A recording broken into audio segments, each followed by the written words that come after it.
Veiller à l'intégrité et à la conformité des informations saisies dans les tables d'une base de données est l'un des enjeux les plus importants durant la phase de construction de l'application. Nous avons déjà appris à guider et contrôler les inscriptions de l'utilisateur grâce au masque de saisie Access.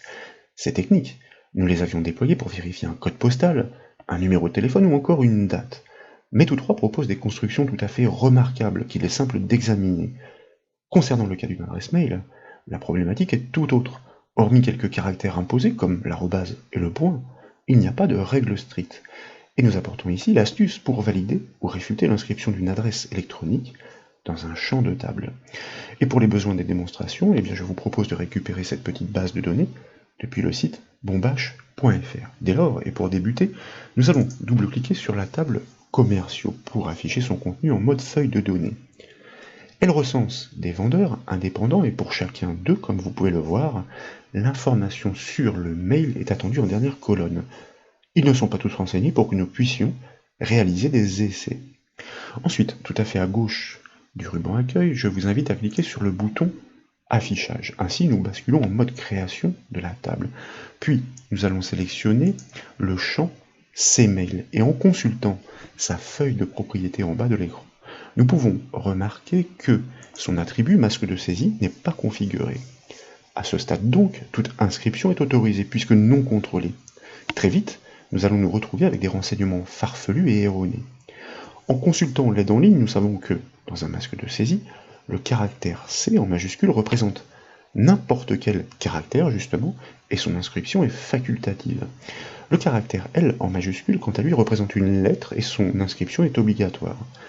En connaissance de cause donc, et en prévoyant large, nous pourrions tenter une certaine expression que je vous invite à construire en même temps que moi dans la zone masque de saisie.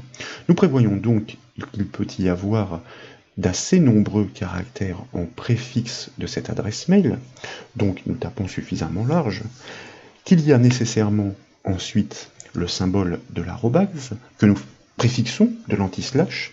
Pour le nom de domaine, nous allons forcément imposer la saisie d'au moins 3 lettres, mais ces noms de domaine peuvent être plus longs encore, donc nous allons ajouter des caractères facultatifs pour que chacun puisse inscrire son adresse mail en fonction des spécificités des unes et des autres.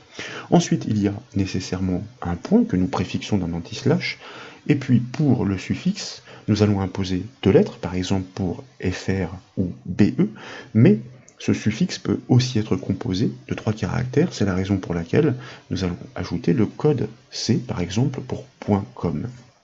Pour résumer donc, nous prévoyons a priori suffisamment large, suffisamment de caractères facultatifs pour le début de l'adresse. Après l'arrobase, nous imposons la saisie d'au moins 3 lettres, et prévoyons des caractères supplémentaires selon le domaine. Enfin, et après le point, nous imposons 2 lettres et en prévoyons une troisième pour donc tout type de domaine, .fr, .com, .be, etc. Je vous propose maintenant d'enregistrer les modifications, par exemple avec le raccourci clavier CTRL S, et puis de cliquer de nouveau sur le bouton affichage dans le ruban. Si nous réalisons quelques essais, par exemple en nous positionnant sur le vendeur 14 et que nous tapons le début de cette potentielle adresse mail, eh bien, vous constatez que certes les premiers caractères sont facultatifs, mais l'arrobase à rejoindre est repoussé à la fin du décompte. Bref, un utilisateur aguerri sur les masques de saisie ne s'y serait pas trompé, mais le doute était permis. Il convient donc d'abandonner l'inscription de l'adresse électronique avec la touche échappe du clavier. En général, le masque de saisie s'applique à une entrée de données qui est bien structurée. Un numéro de téléphone, une date, une identification font l'affaire parce que l'on connaît le nombre de caractères à utiliser. Et dans le cas où le nombre de ces caractères n'est pas connu à l'avance, comme ici, l'astuce consiste à réaliser un contrôle en aval, soit à validation de la saisie, grâce à une règle de validité. Dans le ruban accueil, je vous propose de nouveau de cliquer sur le bouton affichage afin de revenir en mode création. Nous allons bien sûr sélectionner le champ CMail si d'aventure il ne l'était pas. Je vous propose ensuite tout simplement de supprimer la construction de notre masque de saisie et puis nous allons nous placer en dessous dans sa propriété valide si pour construire une règle de validité. Et là, je vous invite à la saisir avec moi en utilisant l'opérateur COM en tapant une première expression entre guillemets, le symbole de l'astérisque, l'étoile donc, un point d'interrogation, nous allons expliquer tout ça, le symbole de l'arrobase, un nouveau point d'interrogation, suivi de nouveau de l'étoile, suivi d'un point d'interrogation, suivi de nouveau du symbole de l'étoile. Là, nous pouvons fermer les guillemets. Nous sommes en train de vérifier qu'il y a bien et l'arrobase et le point. Dans le même temps, il ne faut pas que certains caractères soient présents dans cette adresse mail. C'est pourquoi nous utilisons l'opérateur « et » afin de recouper ces conditions. Et nous allons énumérer l'ensemble de ces caractères dans cette seconde expression. Tout d'abord, le symbole de l'étoile pour indiquer qu'il peut y avoir avant, et d'ailleurs nous le verrons après, d'autres caractères. L'énumération, eh bien, nous ne devons pas trouver d'espace, nous ne devons pas trouver de virgule, nous ne devons pas trouver de point-virgule. Nous pouvons fermer les crochets. Et nous pouvons de nouveau, pour terminer, taper le symbole de l'étoile et fermer les guillemets de cette expression. Pour l'explication, donc, cette technique s'apparente à celle exploitant les expressions régulières. Grâce à l'opérateur comme et au caractère générique de l'astérisque, nous cherchons à déceler la présence de l'arrobase puis du point dans la chaîne, quels que soient les caractères placés avant et après.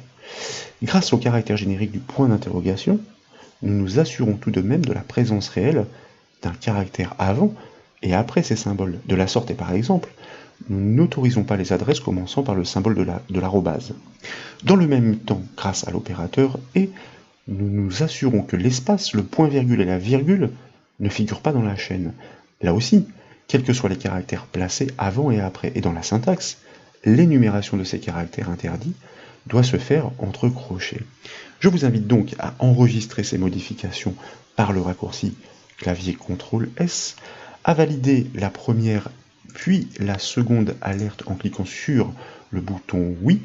Access nous informe tout simplement que eh bien, si des données qui avaient été précédemment inscrites et qui n'étaient pas conformes avec cette règle, nous pourrions enregistrer des pertes de données, ce qui n'est pas le cas dans notre contexte. Ensuite, eh bien, nous cliquons sur le bouton affichage afin de revenir sur la feuille en mode données. Et puis, de la même façon, je vous propose maintenant de de faire des essais. Par exemple, ici, nous pourrions taper un début d'adresse mail comme celui-ci avec l'arrobase. Mais le point est manquant. À validation, vous constatez que la règle se déclenche, l'alerte interdit une telle validation puisqu'elle n'est pas conforme par rapport à la syntaxe que nous avons construite. Donc, nous allons poursuivre. Par exemple, orange, et là nous validons. Toujours pareil, puisqu'il n'y a pas le point. Donc, point. Et là, si nous essayons de valider, eh bien vous constatez que cette validation n'est toujours pas acceptée. Pourquoi? Parce que cette adresse ne peut pas se terminer par le point. Si d'ailleurs nous tapions une adresse vraisemblablement conforme de bout en bout, comme ici, lille@orange.fr, mais que nous intercalions dans l'énumération un des caractères interdits, comme le point-virgule, constatez là encore que la validation est refusée. Par contre, si nous venons à corriger, et que désormais cette adresse concorde parfaitement avec la syntaxe que nous avons bâtie, eh bien enfin, notre mail est effectivement accepté. À ce stade, par contre, rien n'interdit encore à l'utilisateur d'inscrire des accents.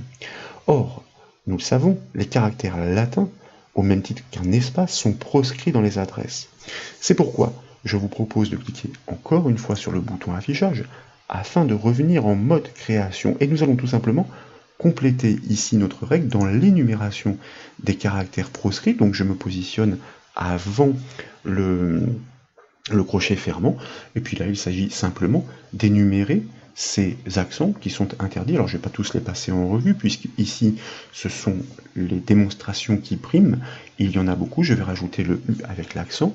Nous allons enregistrer ces modifications, il faut encore valider les alertes qui se succèdent et constater que si par exemple je venais ici à valider une adresse pourtant qui avait été jugée comme conforme, avec juste le E remplacé par un E avec accent, mais désormais l'accès, la route nous est barrée tant que la conformité n'est pas enregistrée, nous ne pouvons pas valider notre adresse mail. Voilà donc une bonne façon pour veiller à l'intégrité des données et surtout à leur conformité sur un champ de type mail qui n'est pas des plus simples à contrôler.